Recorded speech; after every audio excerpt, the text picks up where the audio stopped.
Mufasa the Lion King, now out on the big screen. Let's talk about it.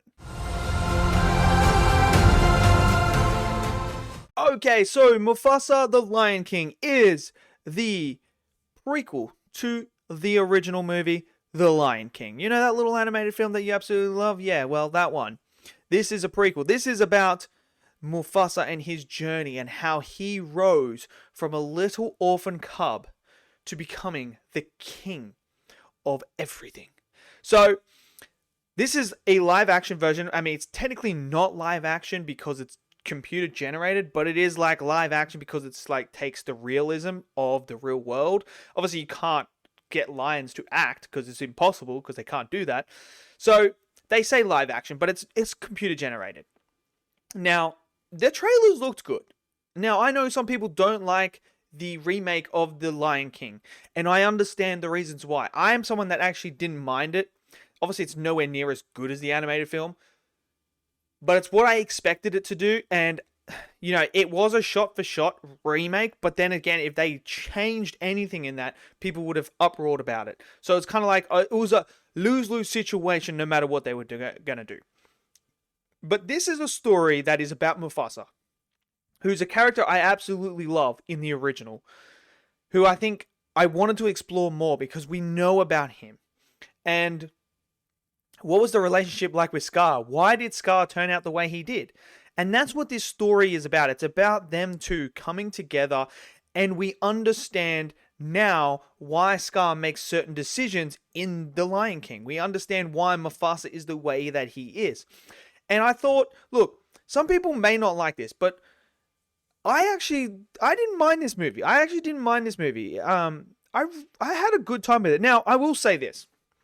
The songs are nowhere near as catchy and as good as the original ones. The original songs may be the best songs in all of Disney. Like, they're up there. Like, Hakuna Matata, brilliant.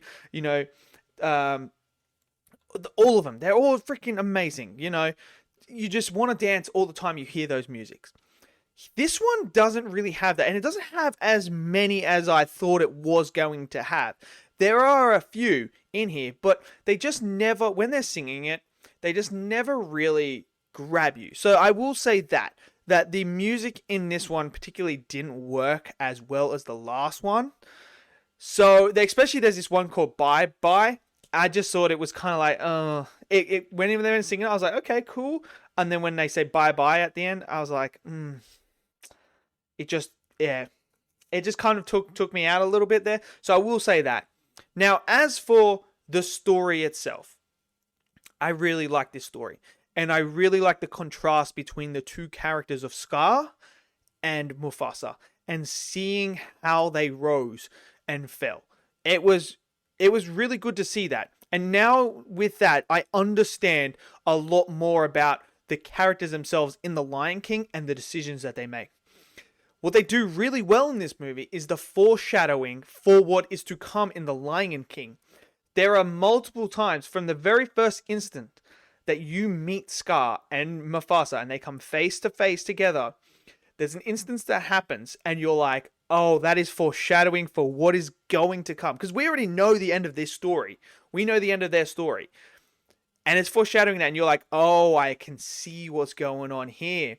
So I thought that was really good. And then throughout the movie, when you understand how Scar was raised and how his father was, you start to understand just little bits at a time when you're going through of how his father has manipulated him into believing something. And he's so indebted into that belief system now that this is how it's supposed to be, that when it comes to the end of the movie, we get a transition from Taka, who is what his original name is, to the villain of Scar that we know now in The Lion King. And it made complete sense the whole entire way.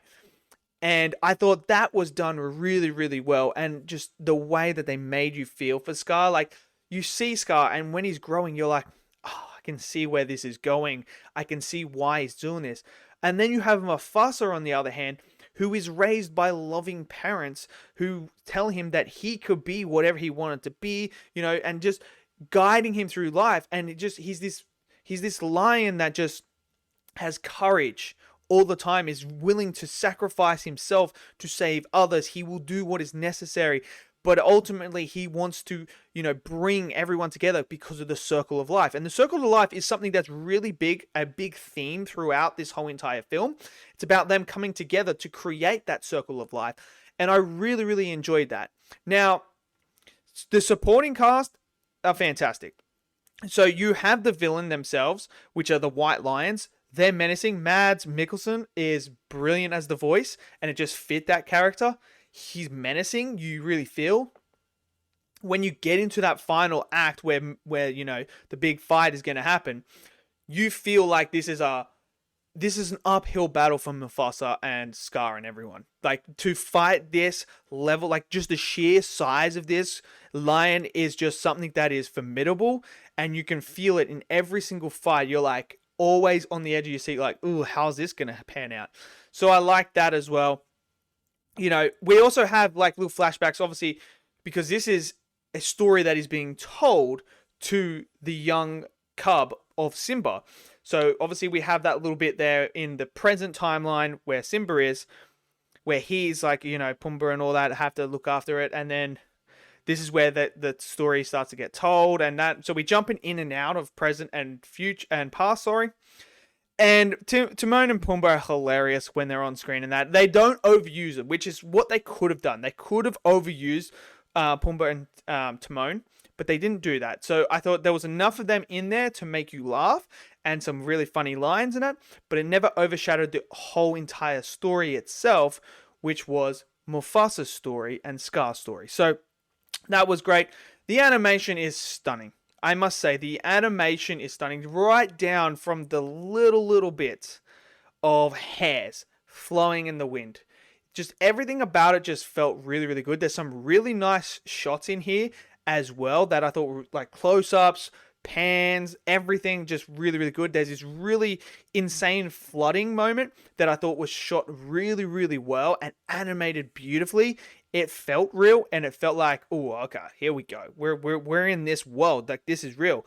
And another thing that I don't know if I'm the only one that noticed this, but with the animation, they kind of added a bit more facial expressions to the creatures as well, to the animals. So I know that was a big thing in The Lion King when they made that. People were like, oh, there's not enough emotion in that. It's like, well, one, they're animals, so they don't have facial expressions like we do. But I feel like here, what they did is they added, I don't know how they did it, but they added a little bit of more facial expressions where you could feel when they were sad and stuff like that. So it made it go up a bit for me, but it also didn't go to that realm of goofiness. Because if you try and do the facial expressions like the animated movie, like imagine Scar with like this big grin and that, it just would look really goofy and unrealistic, and you're sitting there and you're like, well, that's just stupid. So I think they did a better balancing job of getting the emotion and the realism at the same time with the facial expressions of the lions and all the other creatures. But overall, I enjoyed this movie. I thought it was a great story. Look, I know some people might not want to go see it because of The Lion King and what they did there and that's completely fine. But for me, I'm glad this movie exists. And I've always wanted to know about Mufasa, more of him and that. And I think this story told it and did it justice as well. And it kind of leaves you with this sense of like, yeah, Mufasa was that guy. He was the guy. He was the king. So let me know what you guys thought of this movie. Did you guys enjoy it? Smash it down in the comment section below. Smash that like button. Click subscribe. And I'll see you guys next video. Until then, stay safe and peace out.